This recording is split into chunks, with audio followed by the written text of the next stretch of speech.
और ये सोच रहा है कब यहां से आगे क्या होगा। साथियों, जिस तरह किसी रोग को ट्रीटमेंट के लिए कभी कोई इंजेक्शन लगता है तो उसको टेस्ट किया जाता है, और टेस्ट में अगर खुजली पैदा नहीं हो तो इंजेक्शन दिया जाता है। इस तरह उन्होंने एक टेस्ट किया है, जानी बूझी सोची समझी साजिश के तहत बाबा साहब को अपमानित करके ये देखा है इस देश के ललुआओं में क्या होने वाला है। साथियों, खुजली पैदा हो गई है, सड़न पैदा हो गई है, अब वो इस बात का होश में आ जाएंगे, इसका नाम भी ले लेंगे, जहर उगलते हैं। साथियों, मैं अपनी तरफ से मैं पूरी तरह से निंदा करता हूं। मेरा परिवार, मेरा समाज पूरा मेरे साथी इस बात की घोर भर्त्सना करते हैं, और जब भी आंदोलन बसपा करेगी, जिस स्तर का करेगी, मुझे आदेश देना। एक एक कार्यकर्ता साथी मुझे आदेश दे सकता है, मैं वहां पे खड़ा मिलूंगा। जय भीम, जय भारत। ने हमको सब कुछ दिया, उस व्यक्ति के खिलाफ ये सारी निंदनी करना मेरे हिसाब से तो ठीक नहीं है।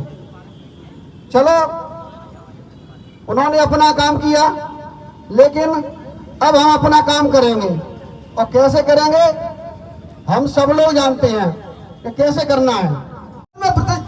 मूर्ति रखकर बाबा साहब की वो नहीं मांगेंगे माफी, तब तक हमारा प्रजापति समाज एवं बहुजन समाज आपको माफ करने वाला नहीं है।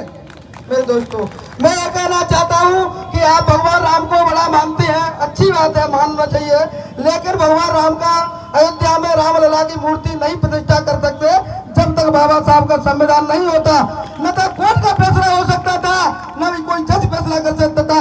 संविधान की शपथ लेकर के आप संसद को चलाते हैं और बुरी आवाज से बाबा साहब का अपमान करते हैं। ऐसे लोगों को धिक्कार है, ऐसे लोगों को चुरुए पानी में डूब के मरना चाहिए। मेरे बहुजन समाज पार्टी जिंदाबाद। बाबा साहब अमर रहे, बाबा साहब अमर रहे। बहन जी संघर्ष करो, बहन जी जिंदाबाद, माननीय बहन जी जिंदाबाद। साथियों,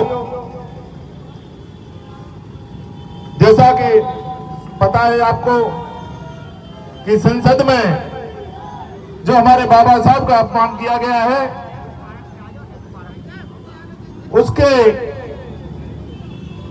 परिप्रेक्ष्य में पूरे देश में मैं बहुजन समाज की बात नहीं करूंगा, समस्त सर्व समाज एवं बुद्धिजीवी समाज अंदर से आंदोलित है, परेशान है, और ये सोच रहा है कब यहां से आगे क्या होगा। साथियों, जिस तरह किसी रोग को ट्रीटमेंट के लिए कभी कोई इंजेक्शन लगता है तो उसको टेस्ट किया जाता है, और टेस्ट में अगर खुजली पैदा नहीं हो तो इंजेक्शन दिया जाता है। इस तरह उन्होंने एक टेस्ट किया है, जानी बूझी सोची समझी साजिश के तहत बाबा साहब को अपमानित करके ये देखा है इस देश के ललुआओं में क्या होने वाला है। साथियों, खुजली पैदा हो गई है, सड़न पैदा हो गई है, अब वो इस बात का होश में आ जाएंगे, इसका नाम भी ले लेंगे। धन्यवाद दूंगा मैं आप सभी को, और माननीय बहन जी के वहां से निर्देशन जो मिला है उसके तहत पूरे देश में जो काम हो रहा है। साथियों, ये कोई मामूली बात नहीं है, ईश्वर है। लोग जो जिसको मानता है उसके लिए वो ईश्वर है। हमारे देश में संविधान के तहत अपने अपने धर्म को, अपने अपने संविधान को, अपने अपने पंथ को मानने की स्वतंत्रता है, पर ये ध्यान रखें सब लोग कि कोई भी अपने धर्म का, अपने माँ बाप का सम्मान चाहे और दूसरे के धर्म का, पंथ का, माँ बाप का अपमान करेगा, वो ये संविधान कभी बर्दाश्त नहीं करेगा। साथियों, आज बाबा साहब ने जो व्यवस्थाएं दी हैं उससे पूरा देश चल रहा है, और पूरे विश्व में भारत का नाम एक सबसे बड़े लोकतंत्र के रूप में लिया जाता है। साथियों, इसमें हमें आपको सबको मिलकर जातिगत भेदभाव छोड़ के, दलगत भेदभाव छोड़ के, इस तरह के दुष्टों के खिलाफ जो अमित शाह जैसे लोग जो कभी गुजरात में किस हैसियत में इनके वारंट निकला करते थे, वो संसद में बैठ गए हैं, कैसे भी तिकड़म चला के संविधान का दुरुपयोग करके आज वो उसी संविधान के प्रति जहर उगलते हैं। साथियों, मैं अपनी तरफ से मैं पूरी तरह से निंदा करता हूं। मेरा परिवार, मेरा समाज पूरा मेरे साथी इस बात की घोर भर्त्सना करते हैं। और जब भी आंदोलन बसपा करेगी, जिस स्तर का करेगी, मुझे आदेश देना, एक एक कार्यकर्ता साथी मुझे आदेश दे सकता है, मैं वहां पे खड़ा मिलूंगा। जय भीम, जय भारत।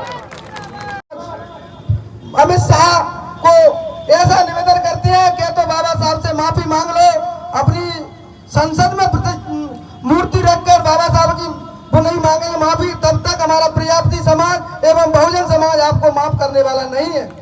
मेरे दोस्तों, मैं ये कहना चाहता हूँ कि आप भगवान राम को बड़ा मानते हैं, अच्छी बात है, मानना चाहिए, लेकिन भगवान राम का अयोध्या में रामलला की मूर्ति नहीं प्रतिष्ठा कर सकते जब तक बाबा साहब का संविधान नहीं होता। न तो कोर्ट का फैसला हो सकता था, न भी कोई जज फैसला कर सकता था।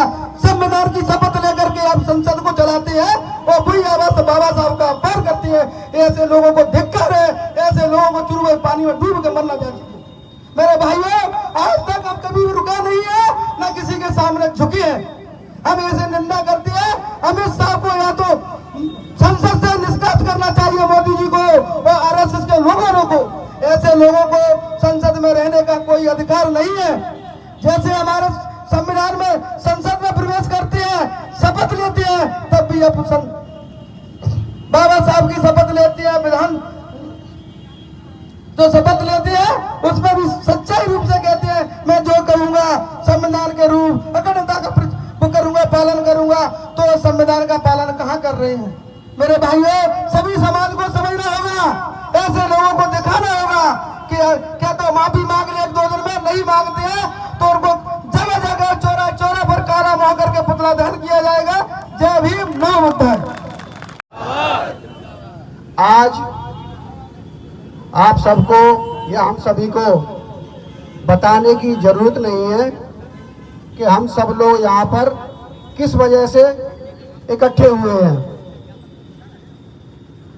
जब मैंने ये बात सुनी तो मुझे बहुत बड़ा अचंभा लगा कि जिस व्यक्ति ने हमको चलना, फिरना, बैठना, उठना, बात करने का तरीका, किस दायरे में रहना है और किस हद तक जाना है, और जिस व्यक्ति ने हमको सब कुछ दिया, उस व्यक्ति के खिलाफ ये सारी निंदनी करना मेरे हिसाब से तो ठीक नहीं है। चलो, उन्होंने अपना काम किया, लेकिन अब हम अपना काम करेंगे। और कैसे करेंगे? हम सब लोग जानते हैं कि कैसे करना है। ज्यादा तो मैं बोलूंगा नहीं, लेकिन आप सभी को मैं ये बताना चाहता हूं कि जो उन्होंने बोला है उसका जवाब हम जरूर देंगे। जय भीम, जय भारत।